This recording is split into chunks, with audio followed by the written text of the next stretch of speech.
Welcome to session 18. In the previous class, we discussed what is demand, isn't it? Anybody? What is demand? What is demand basically? Anyone?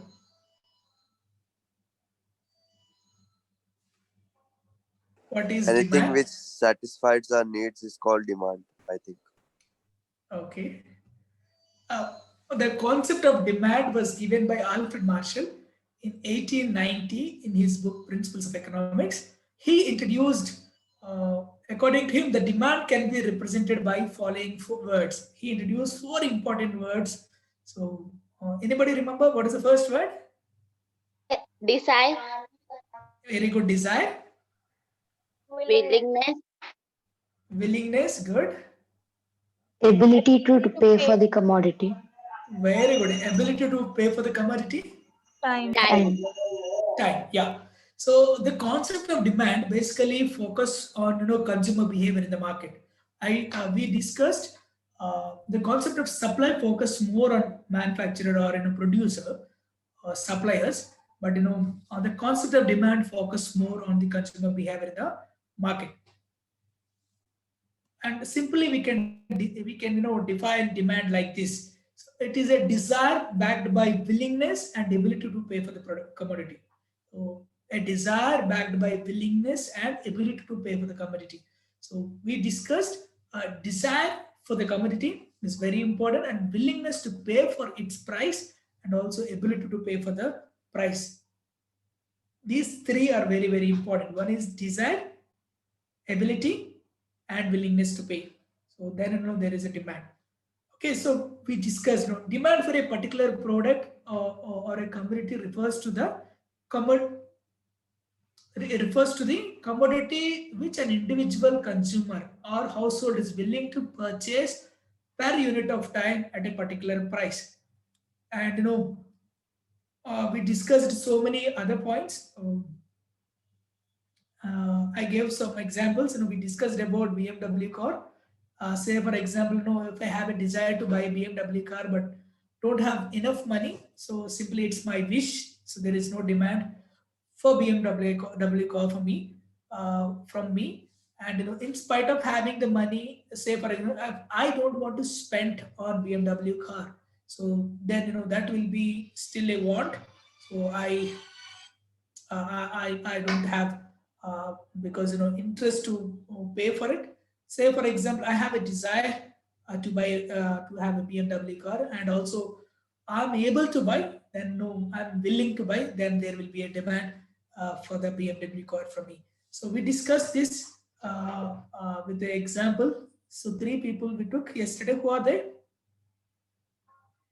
In the previous class. One was me, sir. Yes. So then this simply demand. It's a consumer desire to buy a good or service without any hesitation and pay for the price for it. So it's a desire to buy good.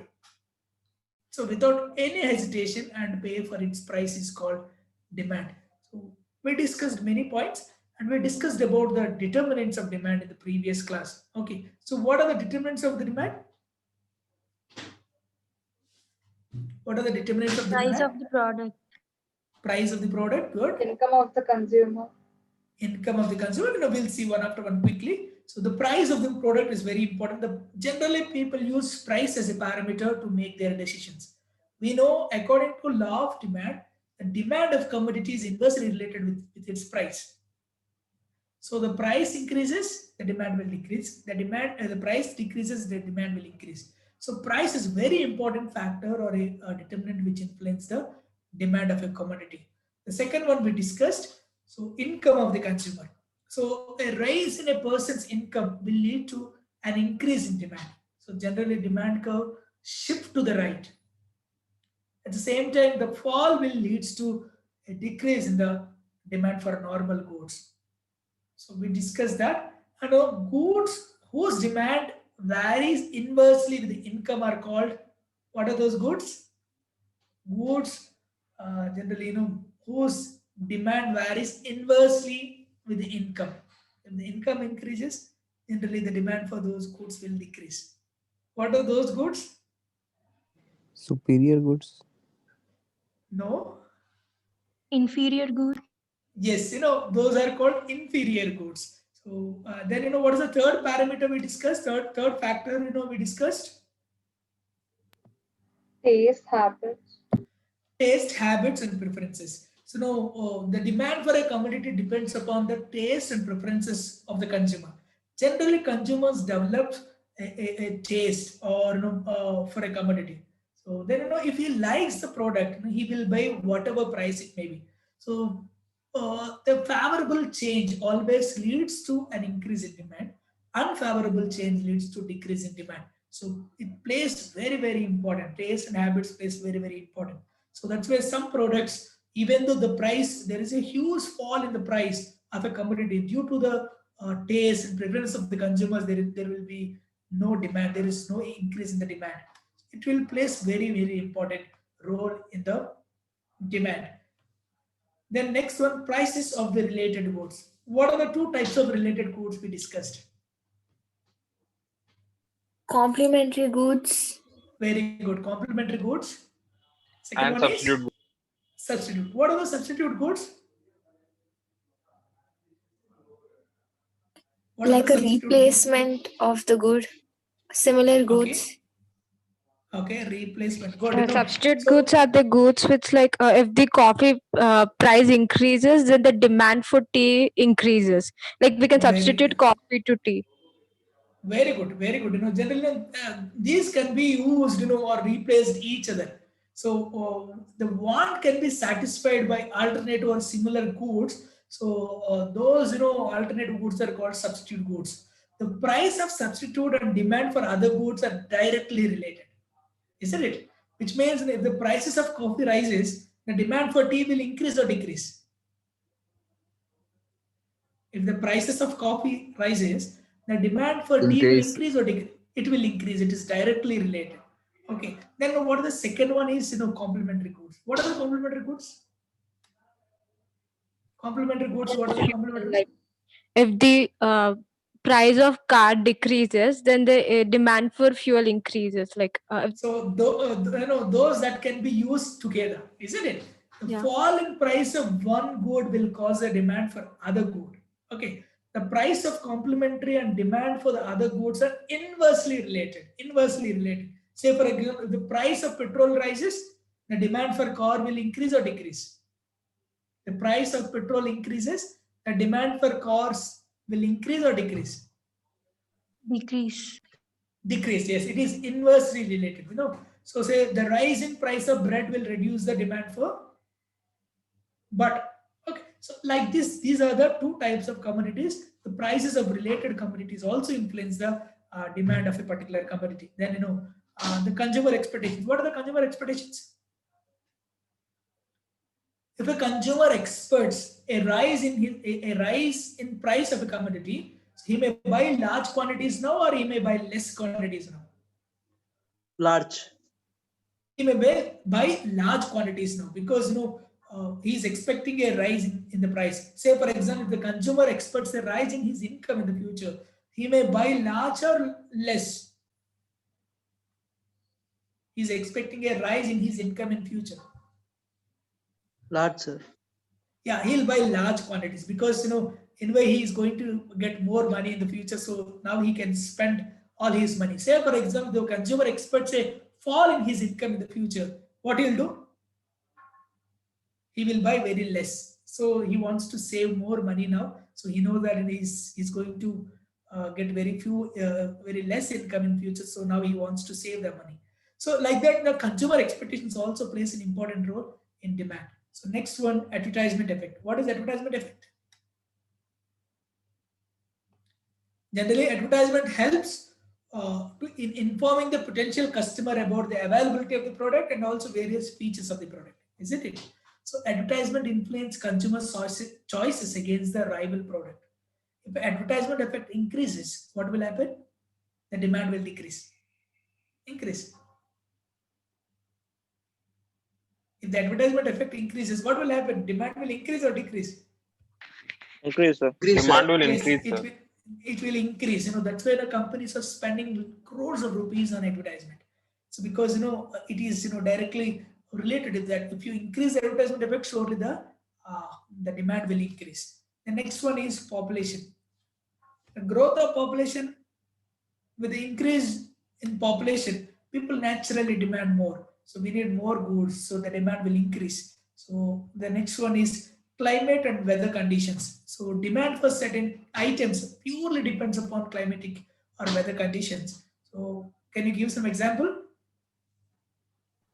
Sir, AC. Yeah, AC. The demand for ACs will be huge in summer. Clothes. Which clothes generally? So the woolen clothes in winter. Like the Yeah, woolen, mufflers the and demand for woolen clothes in winter will be very huge, and also the demand for cool drinks in summer season, and also demand for sweaters or woolen clothes during winter will be very, very high. So the climatic or weather conditions also influence the demand. Then we discussed availability of credit. What is availability of credit? Sir, loans. Yes, when consumers are getting more credit facilities, so demand for commodities will increase, because we discussed a lot on this. So earlier is not like that. Now these days, we are getting credit very easily. The credit facilities are very, very easy these days. So anybody can get credit. So now Amazon, their Amazon itself is introducing ICICI credit. Amazon has ICICI credit card. Flipkart is using access a credit card, and if you want to buy anything without credit card, also Amazon Pay Later. Companies are encouraging these credit sales, because availability of credit is huge now. So demand for commodities also will increase. Then finally, tax rates. So if the tax rates increases, what will happen? Prices will increase. Yeah, when the tax rates increases, prices will increase, the demand for commodity will come down. When the tax rates increases, the net income of consumers will come down, so that the demand also will come down. So these are the various points. Apart from these, pattern of saving is also one of the important factor. Circulation of money. So we discussed all these points in the previous class. So now today, I'm going to focus more on types of demand. Types of demand. Anybody, what are the different types of demands? Different types of demand.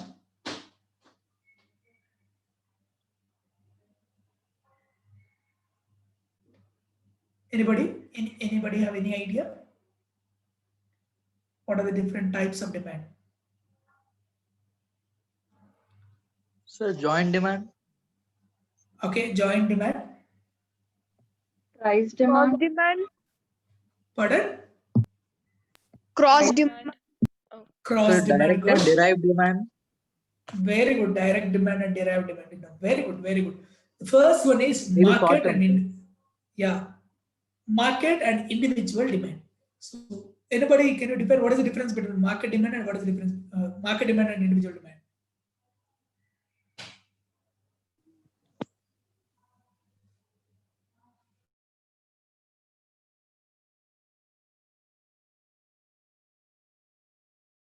Single person's Prices. demand. Okay. Like, and market demand is like for the industries and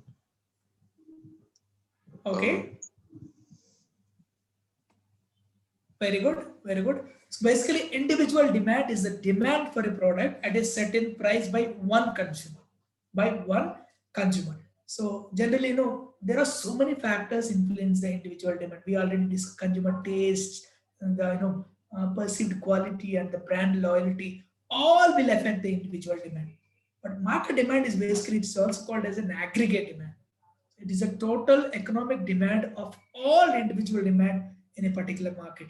So it's a total demand for all individual demand in a particular market. That is called market demand. So both are very important. Individual demand means it is a demand for a product at a certain price by one consumer. At a certain price by one consumer. So market demand is a aggregate demand. So the demand for all individual demands, so in a particular market is called a market demand. These are the difference between these two. Individual demand, demand for a product by one consumer. So market demand, demand of all individual demand in a particular market. It's a combination of all individual demand. It is sum of all individual demand in a particular market. So that is the difference between these two. So then second one is company demand and industry demand. So what is the difference between company and industry? Tell me. Difference between company and industry. What is the difference between company and industry?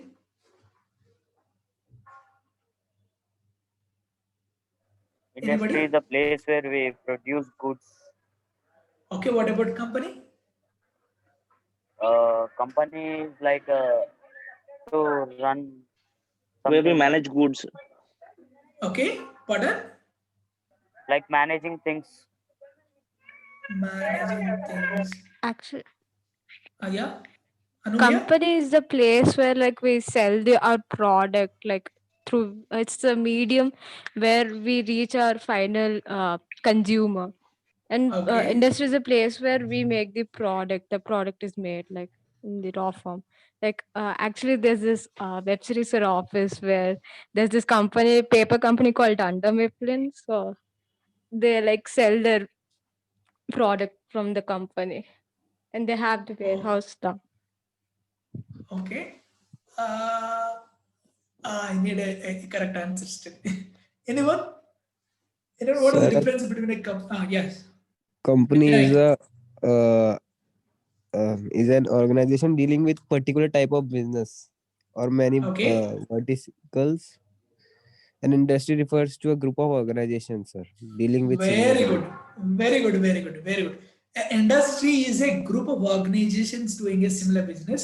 A company is a single entity. Company is a single entity. So generally the demand for a product at a certain price over a period of time from a single entity is called as a company, single entity. So can you give some examples for company and industry? Let me give some clarity on this.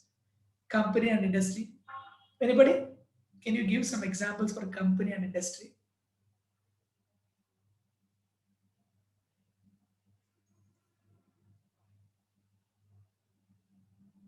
Anyone?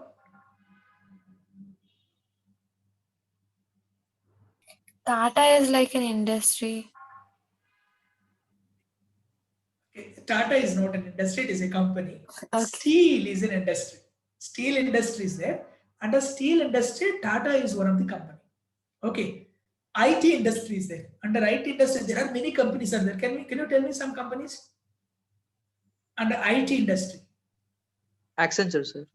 Accenture, good. TCS. Infosys. TCS, Infosys, good. Wipro. Wipro, good. HCL. Microsoft. So many, sir. Very good, very good. There are so many companies there. So beverages industry is there. Under beverages industry, what are the different companies are there? Beverages. Coca-Cola and Pepsi. Coca-Cola, Starbucks. Pepsi. Wow, so very good. Say automobiles industry. What are the companies? Hyundai, sir. Hyundai, Kia. Kia, Honda. Rolls Royce. okay. Maruti Suzuki. Ford. Very good. Very good, very good. Ford, very good. That is the difference. Company demand and industry demand.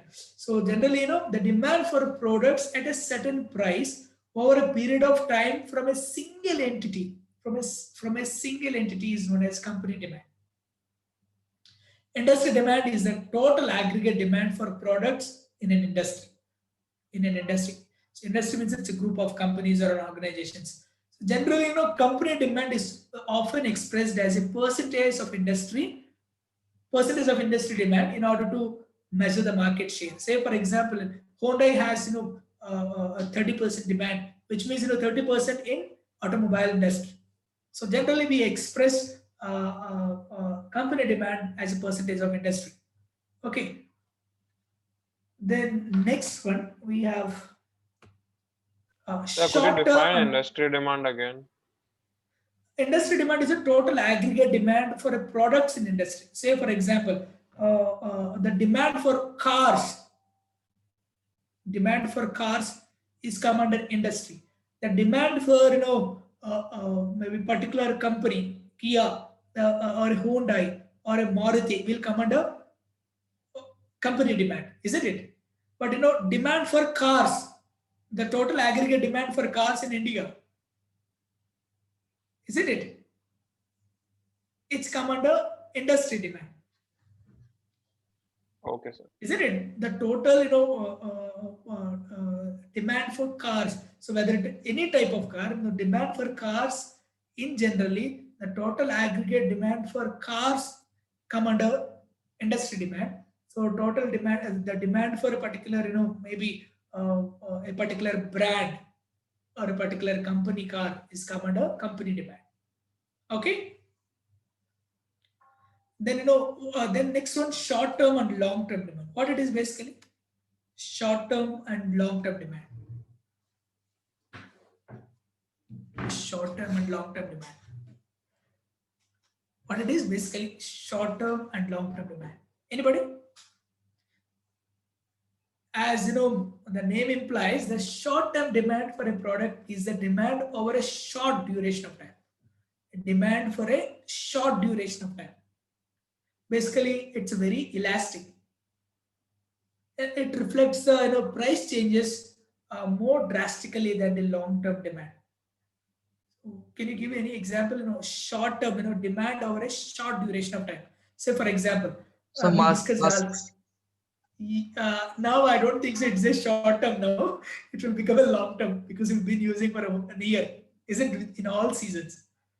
But take an example of the same example. Take an example of the cool drinks, ACs, or a winter wear, or all these sweaters. Take an example of a winter wear. So winter clothing is only the demand for all these winter clothing or sweaters will be there in a particular season. It's a very short period, isn't it? So that's why the price is also, the demand is elastic. The price will be increased drastically in that particular season. Take an example of demand for umbrellas in rainy season. So it will be very huge. So the prices also will increase drastically in that particular season. So that is called short term. The demand over a short duration of time. Then long term generally refers to the consumer's demand for products over a lengthier stretch of time, over a complete year. So over a lengthier stretch of time, that is called long-term demand. So generally for this long-term demand does not change nearly as much with respect to price, because that demand will be there throughout the year. The price fluctuation is relatively very minimal, but in short-term demand, the price fluctuation will be very, very high. So because the demand for a certain products will be very huge based on some seasonal effects, based on some other factors, the demand will be there very short period. The demand over a shorter duration of time, that is called short-term demand. The demand over a longer, a lengthier stretch of time is called long-term demand. Understood? Then perishable and durable goods. Tell me, what are the perishable goods? Difference between perishable and durable goods? Perishable goods are like milk, which gets spoiled in like a short period of time. Durable goods, Okay. which like stay for the life duration of that good is like for longer period. Thank you, Anuya. So generally, durable goods are any product that can be used more than one in their life cycle, isn't it?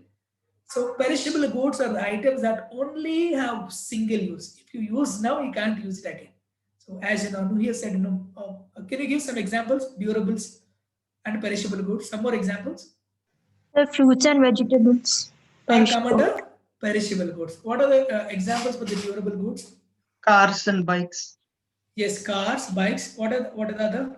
Electronic goods. Electronic goods, TVs, mobiles. Or say for example, these mobiles. Take an example of mobile. How many years we'll use a mobile?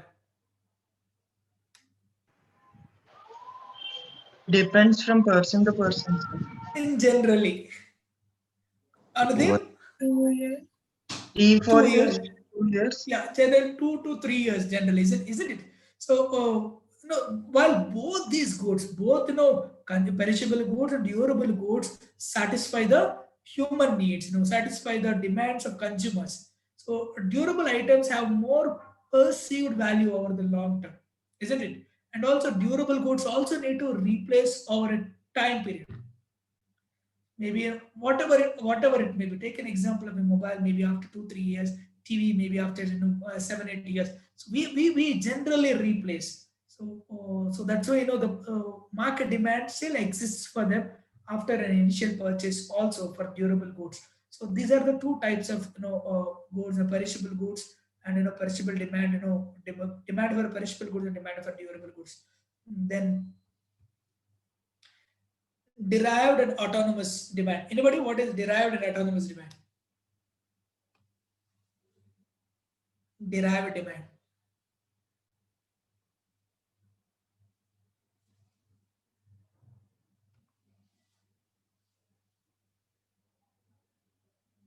What is derived demand?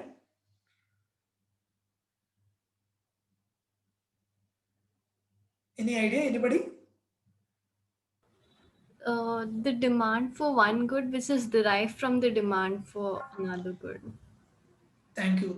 Yeah, the demand, of a particular good derived from the other good. Say the demand that directly correlates with the demand for other products.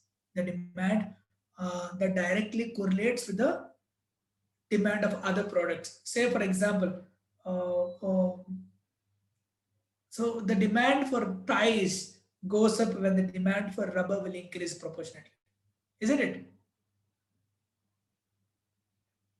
What is autonomous demand? Derived means the demand that directly correlates with the demand for other products. So autonomous means basically independent. So it is also known as a direct demand. Direct demand is the demand for a product is independent of all other goods in the market. When the demand for a product is independent of all other goods in the market is called autonomous demand or direct demand. So these two are the different types. Another type of demand. Next one,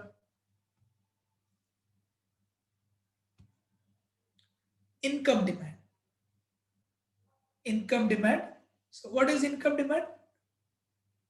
We know that income is a determinant of a demand. One of the determinant of demand. So it's very easy to understand why it has its own type of demand. So generally, if the income goes down, the demand also goes down. When the income goes up, the demand also goes up. So that is called income demand. So quickly, the price demand. This is also one of the factor of determinant of demand. We know that the price. So the relationship between the price and the overall demand generally is inverse relationship. If the price goes up, the demand falls and vice versa. So that is called price demand. Then finally we have a cross demand. This type of economic demand, cross demand centers on the number of substitutes and related products in a particular market. So when the price of a certain product goes up, the cross demand dictates that its substitutes will see an increase in demand. The price of a particular product goes up, so according to cross demand, so its substitutes will see an increase in the demand. Okay, one price increases, the price of a particular product increases, so it has an impact on other products also. So say when the price of a petrol increases, it has an impact on other products. Say for example, it has an impact on cars, sale of cars, demand for cars, demand for bikes, demand for so many other goods. So like that, the the price of a particular product will has an impact on the prices of substitute products, on the demand for a substitute product, that is called cross demand. So these are the different types of demand. So quickly I'll go to the next one. Okay, demand function. What is basically demand function? The relation between demand and its determinants. Yes, the relationship between a demand and its determinants. The demand function is an algebraic expression of a relationship between demand for a commodity and its various determinants. Okay, so basically, it explains, the demand function. It explains the relationship between a demand and its various determinants of demand. See, demand function. Anybody remember? Please copy this demand function. I'll close this in a minute. Quickly copy this demand function. Basically, it is a demand function maybe presents as a mathematical expression stating the relationship between a quantity demanded of a commodity and its determinants. So dx equal to function of px, ps, pc, y, t, e, u. So dx means demand for x item, px means price of x item, ps means price of substitute goods, pc means price of complementary goods. So y means income of consumer, t means taste or preference of consumer, E means price of expectations of user, U means all other factors. So basically, this demand function is also divided. We can say there are two types of demand functions. One is individual demand function. Second one is market demand function. So individual demand function shows how demand for a commodity by an individual consumer in the market. So that market demand shows how market demand for a commodity is related to its various determinants. So these are the two types of demand function. I think I'll stop here. Any questions? Any questions?